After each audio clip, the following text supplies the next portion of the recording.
Assalamualaikum warahmatullahi wabarakatuh. Di era kenabian Nabi Musa, hiduplah seorang pemuda tampan yang tinggal di sebuah desa tak terlalu jauh dari Bukit Tursina. Pada suatu masa Nabi Musa mendapatkan wahyu perihal kabar tentang surga. Beliau mendapatkan kalam bahwa ada seorang pemuda yang akan menjadi tetangganya di surga kelak. Allah pun kemudian menunjuk pada pemuda tersebut. Lantas mengapa pemuda tersebut menjadi ahli surga? Tonton terus channel ini, tekan tombol subscribe, klik lonceng, dan share. Terima kasih.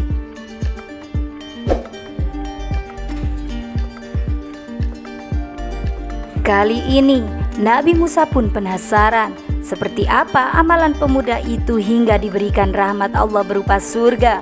Bahkan bukan hanya surga, si pemuda juga dijanjikan akan tinggal berdampingan dengan utusan Allah. Tentu hal tersebut sebuah keutamaan yang diberikan pada seseorang meski saleh sekalipun. Nabi Musa kemudian mulai berjalan demi menemukan pemuda tersebut. Ia mencari dari satu desa ke desa lainnya, bertanya kepada para penduduk mana tempat tinggalnya, hingga akhirnya takdir mempertemukan mereka. Kedatangan Nabi Musa membuat si pemuda kaget. Pemuda tersebut tak pernah menyangka seorang nabi mendatangi rumahnya seorang diri. Namun pemuda itu juga dilanda kegalauan karena Nabi Musa datang di saat ia harus melakukan suatu pekerjaan. Pemuda itu kemudian meminta maaf kepada Nabi Musa karena tidak dapat menjamunya. Ia minta izin untuk keluar melakukan aktivitas rutinnya. Mengetahui hal itu, Nabi Musa memakluminya dan meminta agar diizinkan bertandang selama beberapa waktu. Nabi Musa pun terus mengamati aktivitas si pemuda untuk menjawab rasa penasaran dalam hatinya. Ia sangat penasaran dan mempertanyakan amalan apa yang dilakukan oleh pemuda itu sehingga menjadi seorang ahli surga yang mendapatkan kemuliaan. Nabi Musa dibuat terkejut ketika melihat pemuda tersebut menggendong seekor babi besar yang ia simpan di rumahnya. Pemuda tersebut bahkan memandikan babi itu dengan penuh kasih sayang. Dan setelah dimandikan, babi itu juga dikeringkan, kemudian dipeluk dan dicium. Perbuatan yang dilakukan itu hampir saja membuat Nabi Musa menegur apa yang ia lakukan. Ternyata bukan hanya satu babi tersebut. Setelah merawat babi pertama, pemuda tersebut kemudian kembali mengeluarkan babi lain dari rumahnya. Hal sama pun juga dilakukan seperti halnya babi yang pertama.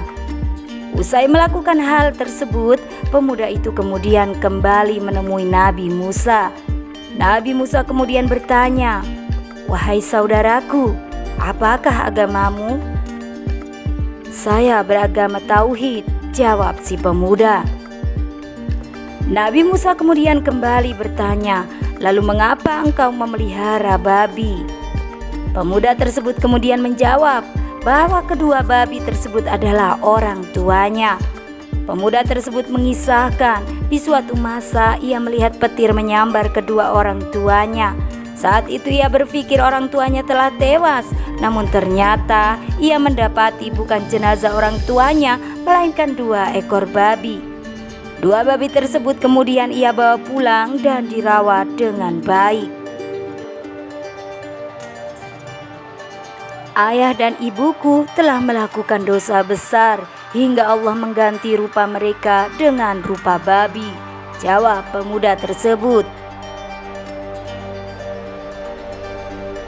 Meski pemuda itu tahu jika kedua orang tuanya telah bermaksiat pada Allah sampai mendapatkan azab, pemuda tersebut tetap dengan berbakti merawat keduanya. Bahkan rupa kedua orang tuanya yang saat ini menjadi babi, ia pun tak mempermasalahkannya. Pemuda tersebut tetap merasa berkewajiban sebagai anak untuk berbakti pada orang tua. Setiap hari aku berdoa agar Allah mengampuni dosa mereka dan mengembalikan wujud mereka seperti sedia kala. Namun Allah belum mengabulkan doaku, kata pemuda itu. Usai mendengar kisah si pemuda, Nabi Musa kemudian tahu mengapa pemuda tersebut mendapatkan keutamaan yang luar biasa di akhirat kelak.